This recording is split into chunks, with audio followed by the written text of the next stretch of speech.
Have you ever felt like life just keeps knocking you down? Like no matter what you do, things go from bad to worse. Well, today we're diving into one of the most incredible comeback stories ever told, the story of Joseph. It's a powerful tale of betrayal, forgiveness, and how even the darkest moments can be part of a much bigger, beautiful plan. So, let's set the scene. Joseph was the second youngest of 12 brothers, and to put it lightly, he was his dad's favorite. Jacob, his father, even gave him a special gift, a stunning, multicolored coat. This favoritism didn't exactly make him popular with his siblings. To make matters worse, Joseph had these dreams where his family, including his parents, were all bowing down to him. He probably could have kept those to himself, but he shared them, and his brother's jealousy turned into outright hatred. One day, when they were out in the fields, his brothers saw their chance. They ganged up on him, stripped him of his precious coat, and threw him into a dry well. They initially planned to leave him there, but then they saw a caravan of traders heading to Egypt. So, they sold their own brother into slavery for 20 pieces of silver. To cover their tracks, they dipped his coat in goat's blood and took it back to their father, letting him believe Joseph had been killed by a wild animal. Jacob was absolutely devastated, mourning his favorite son for years. Meanwhile, Joseph was taken to Egypt and sold to Potiphar, one of Pharaoh's high-ranking officials. But here's where the story starts to turn. Joseph was so hardworking and trustworthy that Potiphar put him in charge of his entire household. Things were finally looking up. But then, disaster struck again. Potiphar's wife tried to seduce Joseph, and when he refused her advances, she falsely accused him of attacking her. Potiphar, furious, had Joseph thrown into prison. Can you imagine? From a pit to a prison, all for doing the right thing. But even in prison, Joseph's character shone through. He soon gained the trust of the jailer and was put in charge of the other prisoners. While there, he interpreted the dreams of two of Pharaoh's servants, the cupbearer and the baker.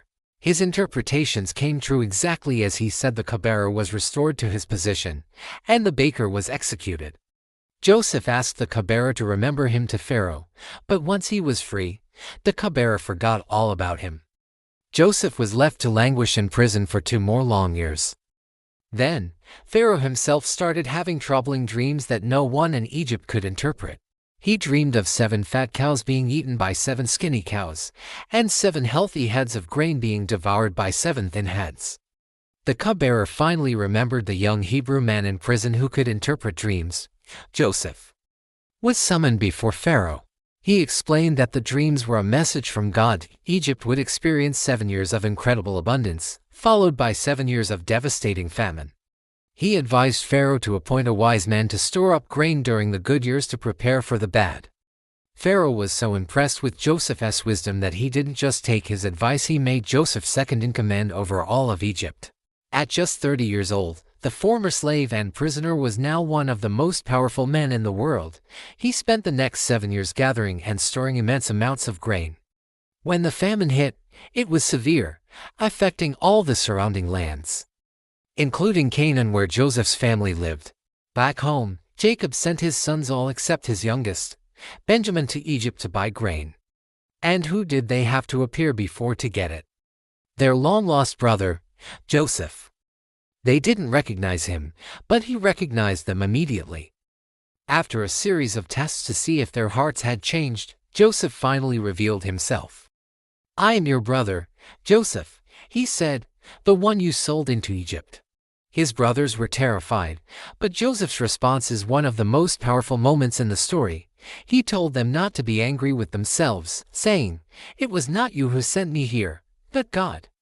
You intended to harm me, but God intended it for good to accomplish what is now being done, the saving of many lives." Joseph forgave them completely and brought his entire family to live in Egypt, saving them from the famine. He was reunited with his father and his youngest brother, and his family flourished. Joseph's story is a profound reminder that even when we face betrayal and injustice, there can be a purpose we don't yet see. It's about forgiveness, resilience, and faith that even in our lowest moments, a greater plan might be at work. What do you think is the most powerful part of Joseph's story? Let me know in the comments below. Thanks for watching, and if you enjoyed this, don't forget to like and subscribe for more stories like this one. See you next time.